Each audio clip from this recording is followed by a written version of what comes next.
Bienvenue pour ce deuxième épisode de L'homme hanté de Charles Dickens pour notre apéro-théâtre de ce soir.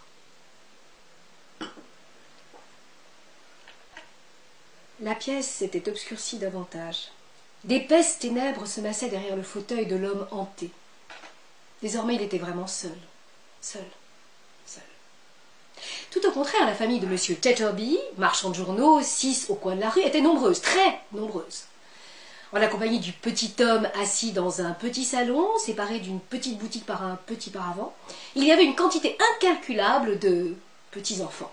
2 étaient au lit, avec une propension innée à rester éveillés, à se chamailler, dans et hors le lit, pour savoir qui allait porter atteinte à un mur en écailles d'huîtres édifié par 2 autres gamins, d'âge tendre, tandis qu'un 5e dans un autre petit lit apportait son brin de contribution au tohu-bohu familial en jetant, comme le dit l'Ecclésiaste, ses chaussures et divers autres petits objets inoffensifs en soi, encore que traités en projectiles, ils usent du corps, sur la face des os de sa fratrie. Un autre petit garçon, Johnny, qui lui était le plus grand du lot, mais néanmoins petit, allait et venait en titubant, penché tout d'un côté sous le poids d'un énorme bébé qu'il était censé faire taire et endormir selon une imagination qui règne parfois au sein des familles optimistes. « Oh, si ma petite femme pouvait rentrer !» se lamentait M. Tetterby. « Si seulement elle pouvait rentrer !» M. Tetterby chercha dans sa mémoire une citation propre à se graver dans la mémoire de ses enfants et les faire taire. Il est indubitable que tous les hommes remarquables ont eu des mères remarquables. Et d'ailleurs, les enfants, la voici, je reconnais les pas de ma petite femme. L'opération mentale ayant conduit M. Tetterby à conclure que son épouse était une petite femme demeurait mystérieuse. Chargée d'un immense panier, elle aurait aisément représenté 2 exemplaires de M. Tetterby. À conclure que son épouse était une petite femme, nous n'en savons guère plus. Considérée isolément, elle était déjà remarquable par sa robustesse et par son embonpoint. Mais comparée à son mari, ou pire encore à ses 7 petits-enfants, elle prenait des dimensions grandioses. « Oh, mon Dieu, ainsi va le monde !»« Comment va le monde, ma chère ?» demanda Mr. Tetterby en jetant un regard autour de lui. « Oh, rien ! Mon Dieu, ainsi va le monde !»« Oui, ma petite cocotte, tu l'as déjà dit, comment va le monde ?»« Oh, rien !»« Sophia, tu l'as déjà dit aussi. Eh bien, je le redirai encore si tu veux, rien, voilà, et encore si tu veux, rien, voilà, et encore si tu veux, rien, par exemple. » Ma petite femme, qu'est-ce qui t'a fâché? Oh, j'en sais rien. Oh, Mr. Tetterby, comment ai-je pu me conduire de la sorte? Je vois, je comprends, ma petite femme est fâchée, les temps sont rudes, l'hiver est rude, le travail est rude, tout cela nous met à rude épreuve parfois. Ma petite femme, si c'est ainsi que va le monde, il semble que le monde aille de travers et que tu t'en étrangles. Laisse-moi me calmer, t'expliquer. Dolphus. Non, vois-tu, Dolphus, c'est le temps de Noël que fêtent tous ceux qui le peuvent et où l'on se plaît à dépenser de l'argent quand on en a les moyens. Et c'est ce qui m'a fait sortir un peu de mon assiette dans les rues tout à l'heure. Ah, il y avait tant de choses aux étalages. Il y avait tant de bonnes choses à manger. Tant de jolies choses à regarder, tant de choses ravissantes à posséder, Oh, Dolphus, il m'a fallu compter, recompter avant d'oser sortir une pièce de 6pence pour acheter une chose, tout ce qu'il y a de plus ordinaire, et mon panier était si grand, il ne demandait qu'à être rempli, et ma somme d'argent si maigrelette.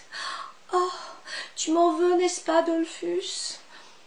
Non, pas vraiment, enfin, pas encore. Eh bien, je vais te dire la vérité, j'ai ressenti tout cela si profondément, tandis que je suivais péniblement mon chemin dans le froid, que j'ai commencé à me demander si je n'aurais pas mieux fait si je n'aurais pas été plus heureuse en... Oui, je vois, en ne te mariant pas, en épousant un autre homme. Oui, c'est ce que j'ai pensé. Oh, tu m'en veux maintenant, Dolphus?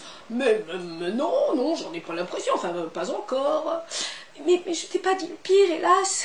Étais-je malade ou folle, que sais-je, mais il m'était impossible de rien me rappeler de ce qui semblait nous attacher l'un à l'autre, ni de me résigner à mon sort.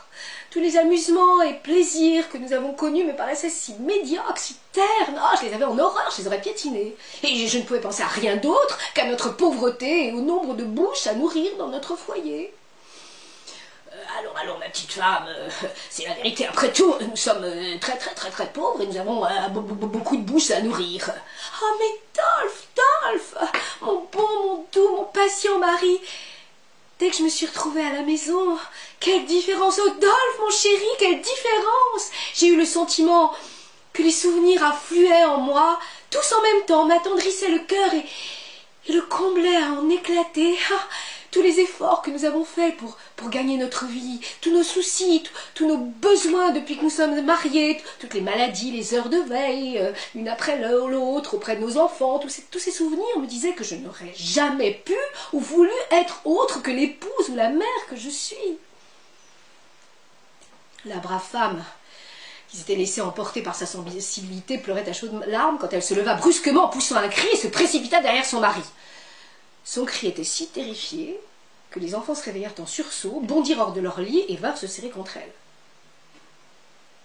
Elle montrait du doigt un homme pâle en manteau noir qui venait d'entrer dans la pièce.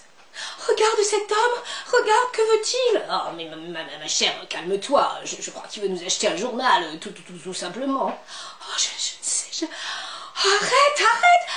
tandis que son mari se dirigeait vers l'homme pour rendre la monnaie. « Qu'est-ce donc qui m'échappe encore? Qu'est-ce qui s'en va ?» L'homme se retourna avant de sortir et regarda la famille assemblée. La femme n'avait pas bougé. Elle faisait tourner et retourner son alliance autour de son doigt. Le mari, la tête penchée, réfléchissait d'un air sombre en se passant la main sur le front. Les enfants se serraient craintivement les uns contre les autres. L'homme sortit. Et si vous voulez retrouver le 3e et dernier épisode de L'Homme hanté de Charles Dickens, à demain, et en attendant, à votre santé, les Chaim, na zdrowie, salut, cheers!